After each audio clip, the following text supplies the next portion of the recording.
Au nom du Père et du Fils et du Saint-Esprit, ainsi soit-il, bien chers fidèles. Aujourd'hui, 4 octobre 2015, c'est la fête de Saint François d'Assise. Pape Pie XII, en 1939, l'avait déclaré patron principal de l'Italie avec Sainte Catherine de Sienne. Et c'est pour cela qu'on fête aujourd'hui sa fête, et le 19e dimanche après la Pentecôte est commémoré.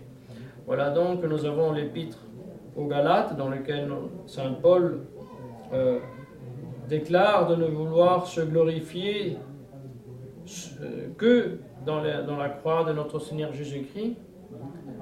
La croix que notre Seigneur Jésus-Christ, ensuite dans l'évangile du jour, propose à tous ceux qui sont las, qui sont fatigués, qui sont éprouvés, en les invitant à prendre sur eux son joug et son fardeau, parce qu'il est doux, parce qu'il est léger.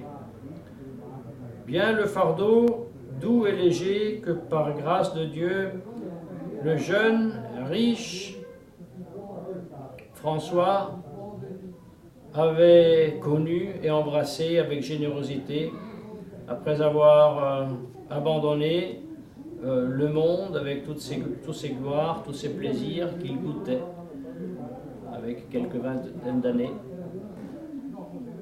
et qui nous est d'exemple. Et s'il est patron de l'Italie, qu'il soit d'exemple donc aussi pour l'Italie, même en 2015, dans l'année qui, bien sûr, après beaucoup de siècles, mais semble être assez semblable avec les temps de Saint François d'Assise, pour ceux qui regardent l'agressivité islamique.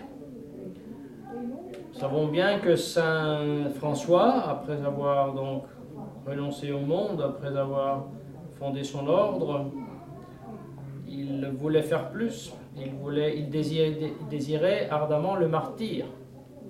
Il désirait, lui aussi, comme notre Seigneur Jésus-Christ, il désirait le joug de notre Seigneur Jésus-Christ, il désirait la croix.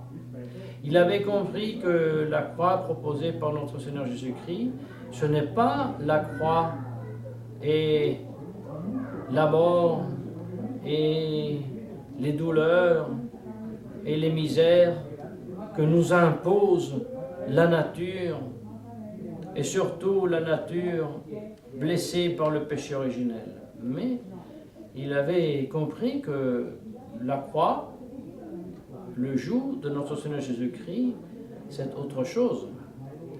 C'est matériellement les mêmes souffrances, bien sûr, mais non pas d'un pécheur, non pas d'un être humain qui, par naissance, est condamné à cette croix, mais c'est un Dieu qui s'est fait homme et qui, par charité vers le genre humain, pour le délivrer du péché, a voulu et a désiré et a assumé sur soi la peine du péché.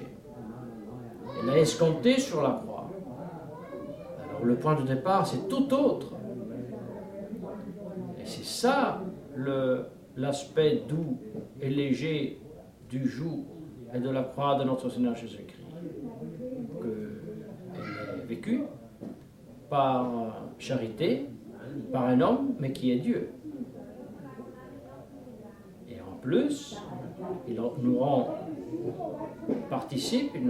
participants à cette croix qui est la sienne, par l'incorporation, par le baptême, et par la grâce qui nous est donnée par les sacrements. Il est donc possible de ne pas mourir comme le mauvais ladron à gauche, mais comme le bon ladron à droite. Et c'est donc ce joug doux et léger qui rend la vie, ici-bas aussi, plus vivible, et surtout la mort plus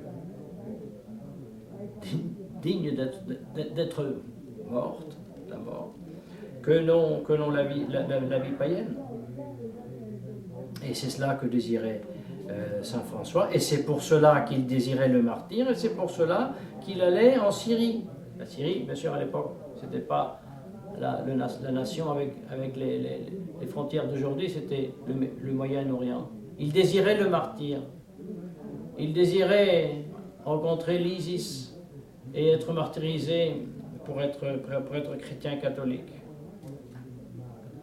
Et bien, comme souvent dans la vie, ce que nous désirons, même généreusement et même de façon très légitime, la Providence ne le permet pas, elle nous laisse faire autre chose. C'est ainsi que Saint François d'Assise finit non pas en Syrie mais en Égypte, et au lieu de subir le martyre, il est accueilli avec les honneurs par le sultan Al-Kamil, et qui le traite très bien. Alors, le martyr qu'il subit là-bas, c'est plutôt un martyr spirituel, parce qu'il doit se rendre compte que tout en prêchant notre Seigneur Jésus-Christ, tout en lui expliquant l'Évangile, faisant des signes extraordinaires, eh bien le sultan ne se convertit pas.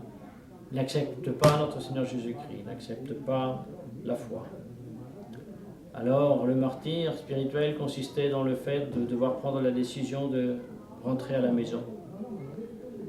Et alors, rentrant à la maison, il arrive à Bari, le port de Bari, et là, il rencontre les prédécesseurs de la philosophie, le prédécesseur de la philosophie des Lumières, le prédécesseur de la philosophie du modernisme, le prédécesseur de l'article sur la liberté religieuse, de l'œcuménisme, pour ainsi dire, le prédécesseur temporel de la nouvelle religion, de Bergoglio, de Ratzinger, de Wojtyla, Montini, celui qui, déjà à l'époque, professait une foi qui avait le même Dieu pour les juifs, les musulmans, les chrétiens, qu'il fallait se mettre d'accord, qu'il fallait un petit peu apaiser les esprits, que ce n'était pas la peine d'aller faire des guerres pour protéger les lieux saints.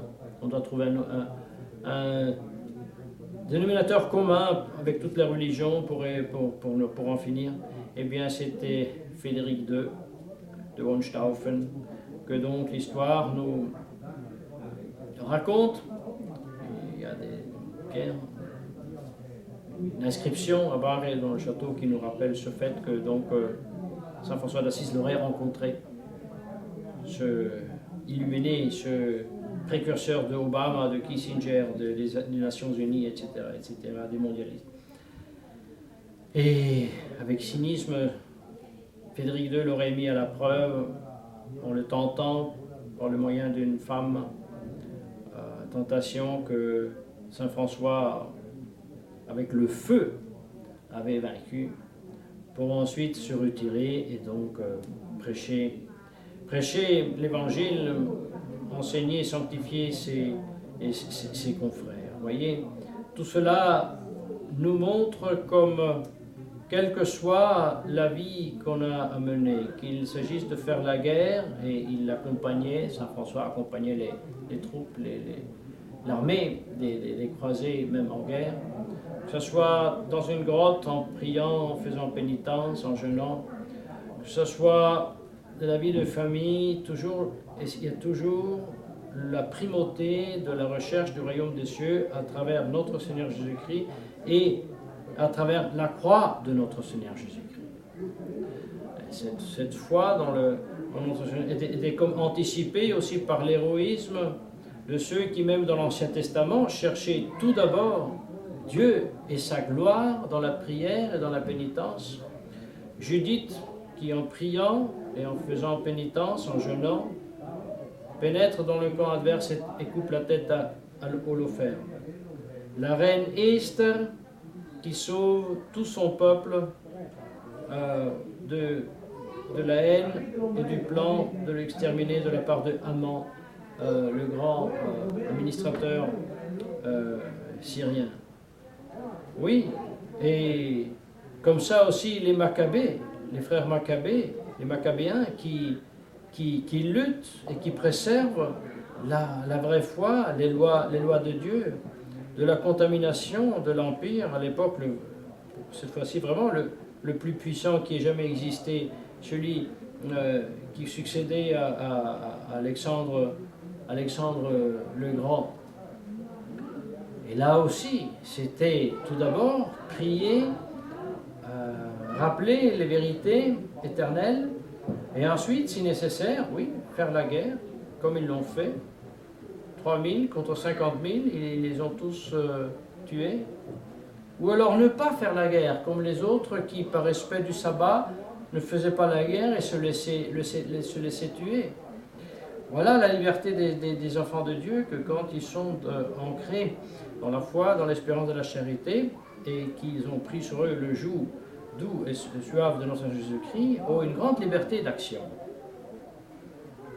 Et c'est cette liberté-là que nous devons avoir tout d'abord dans nos cœurs, dans nos esprits, pour pouvoir nous aussi ensuite répondre aux situations que nous rencontrerons, nous ne le savons pas.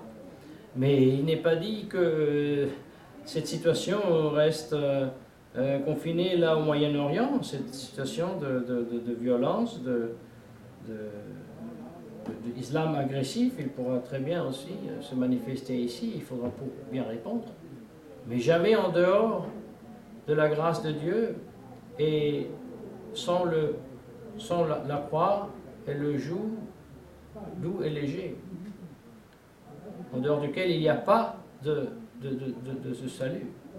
Et c'est là qui est le crime de ceux qui sont retenus et qui se manifestent comme s'ils étaient l'Église catholique et qui ne prêchent pas ces vérités, qui prêchent un dialogue absurde et diabolique, et qui font mourir ces pauvres chrétiens là-bas égorgés sans leur transmettre aucune vérité. Qu'est-ce qu'ils ont dans la tête, qu'est-ce qu'ils ont dans le cœur, ces chrétiens égorgés au Moyen-Orient?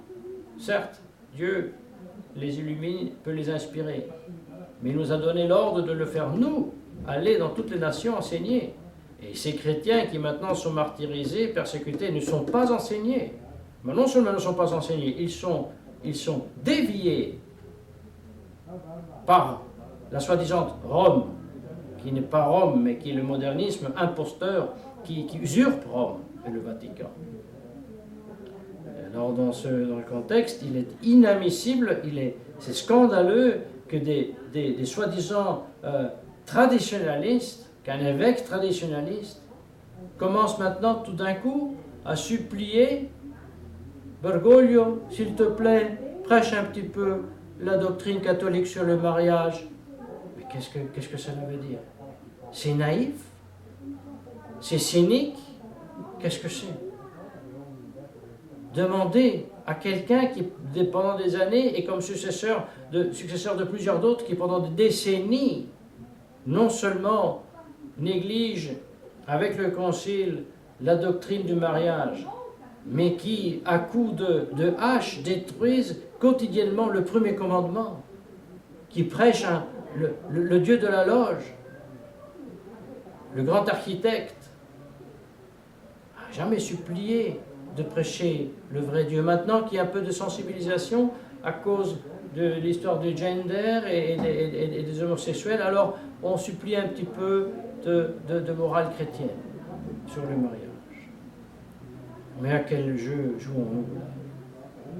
Mais c'est encore se moquer vraiment des saintes institutions que notre Seigneur Jésus-Christ a confiées à Saint-Pierre, aux apôtres et ses successeurs.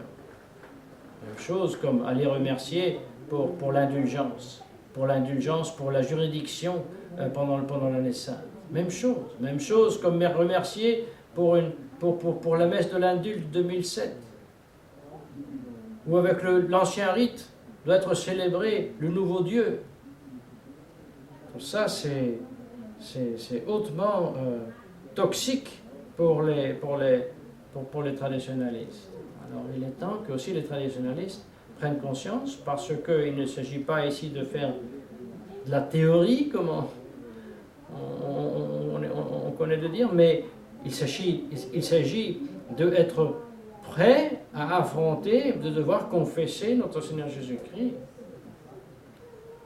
Mais avec des petites suppliques faites aux imposteurs et avec les amitiés recherchées avec les amis de Jésus-Christ, c'est pas ça la condition pour recevoir ensuite la grâce en cas de nécessité, de verser le sang et d'être martyr, certainement pas. C'est pour ça que ces autorités traditionnalistes reflètent bien à ce qu'ils disent à leurs fidèles. Et nous, bien sûr, bien mérité de qui nous sommes, mais nous avons bien le devoir de remarquer ces déviations, ces vraies déviations, et demandons à Saint François d'Assise d'intercéder pour nous afin d'être prêts à faire la volonté de Dieu, et si c'était nécessaire aussi de verser le sang avec sa grâce, au nom du Père et du Fils et du Saint-Esprit, ainsi soit-il.